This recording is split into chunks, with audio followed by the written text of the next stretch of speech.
Yes.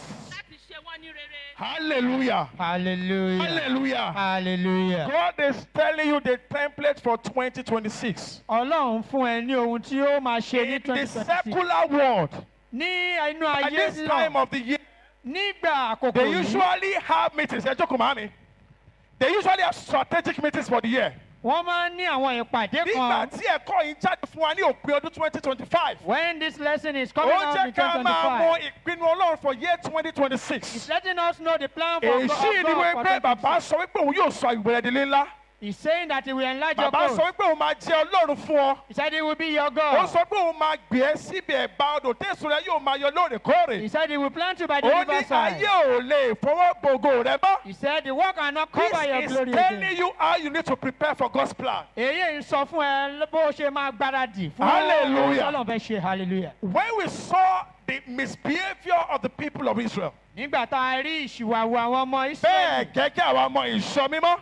as the same as Celestial Church. 2 Chronicles chapter 7. Ìwé Kíróníkù kejì, Ẹ bá mi kà á from verse 12. Kí ló sọ níbẹ̀? orí keje. Olúwa farahàn Solomoni àhá. Pé yes, mo gbọ́ àdúrà rẹ, mo yọ èyí yìí fún ara mi àhá, fún ilé ẹbọ àhá. Mo ṣe sí ọ̀run. Bí mo yẹ ṣe ọ̀run tí kò bá sí òjò, Yes. tàbí bí èmi bá pa àṣẹ fún eṣú láti ja ilẹ̀ náà run, Àhá. tàbí bí mo bá rán àjàkálẹ̀ àrùn sí àárín àwọn ènìyàn mi. Hallelujah. Hallelujah. Verse 12 and 13 telling us that Ẹsẹ̀ náà sọ pé ìbínú tí Ọlọ́run bí sí ọ̀pọ̀ ènìyàn. the anger of God to Tó so bá many ní kí people òjò má rọ̀ torí pé ìwà ẹ̀ṣẹ̀ táwọn ènìyàn ṣẹ̀. is because of their sins. Ó wá sọ ní verse 14 wípé Saying in verse ẹ kà á 14, màmá. Bí àwọn ènìyàn mi ta forúkọ mi pè àhá. Báyìí ara wọn sílẹ̀. Bọ́ bá gbàdúrà. Tí wọ́n bá sì wo ojú mi, Bọ́ wá ojú mi. tí wọ́n bá sì yí padà kúrò Bọ́ yí padà nínú ọ̀nà búburú wọn. Àhá. nígbà náà ni èmi ò gbọ́. Èmi ò gbọ́ láti ọ̀run wá. Ti ọ̀run wá. Yes. Èmi ò sì dárí ẹ̀ṣẹ̀ wọn jì. Ẹ kàwé. Èmi ò sì wó ilẹ̀ wọn sàn. Verse 15 kí ló sọ níbẹ̀? Nísinsìnyí, Nísinsìnyí.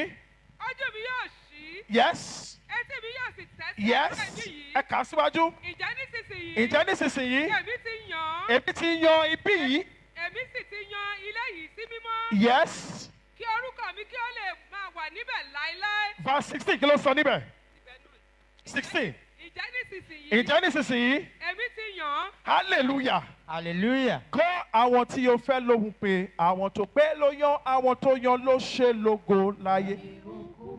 God is saying he has selected a place tá a pè ní tẹ́ḿpìlì. Because Solomon built a place for him called a place of worship. Solomon kọ́ ilé kan tá a pè Ṣùgbọ́n ní nígbà ilé tí a bá ìjọsìn. wo ohun tí Ọlọ́run sọ yìí, ó ní báwo ni ọba rẹ̀ ra wọn sílẹ̀ láti kúrò nínú ìwà búburú wọn. Ṣé wẹ́n máa bí Òun kúrò ṣetán láti wo ilẹ̀ wọn sàn. Say we That this is requesting you and I to end year 2025 in great repentance. ó ń sọ fún wa pé So that we go into the year ká bá lè wọnú ọdún 2026 ọdún in 2026 full restoration. pẹ̀lú ìmúbọ̀sípò. Ṣùgbọ́n kí ni ilé tí Ọlọ́run pàápàá sọ nípa rẹ̀? What is the house that God is talking about? The book of Acts màmá kí ló sọ níbẹ̀? Acts ìṣe àwọn apostoli orí keje ẹsẹ̀ kejìdínláàdọ́ta 47 kí ló sọ níbẹ̀? Ṣùgbọ́n 748 ọ̀gá ògo kì í gbé ilé hallelujah. Hallelujah. Kí wá ní ilé tí Ọlọ́run sọ wípé òun máa gúnwà sínú rẹ̀? Which house is God saying that he will Ṣé dwell there? ògiri rí akárì ni àbí àgọ́ ara wa? Is it this words of Yakari or Hallelujah. Hallelujah. Nígbà tó tẹ̀síwájú Isaiah 66 verse 1 to 2 kí ló sọ níbẹ̀? When he went further in Isaiah 66, Isaiah 66 1 to 2. verse 1 and 2. Yes. Isaiah 6, yes, ẹ kà síwájú.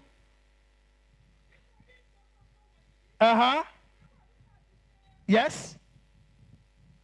nǹkan wọ̀nyí Yes. tí ọwọ́ mi ṣáà ti ṣe. Yes. Gbogbo nǹkan wọn ni. Yes. Sì ti wà. Yes. Tí Olúwa wí. Ṣùgbọ́n eléyìí lèmi ò wò. Yes. Àní òtòṣì. Yes. Àti onírọ̀bìnú jẹ́. Yes. sì ń wárìrì sí ọ̀rọ̀ mi. Hallelujah. Hallelujah. It's saying that God does not dwell in an infrastructure like this. Ó ń sọ wípé Ọlọ́run ò gbé ibi tí a Bí kò kọ́ yìí. ṣe àgọ́ ara wa. Talking about body. Òun wá wo arákùnrin kan. He's not looking at a man. Òun wo arábìnrin kan. You are not looking at a Tí woman. ọkọ rẹ̀ ní ìrẹ̀lẹ̀. That is Inú rẹ̀ lòun fẹ́ gbé. He said he wants to live They in call the Ọlọ́run. temple of God. A jẹ́ tẹ́ḿpìlì Ọlọ́run.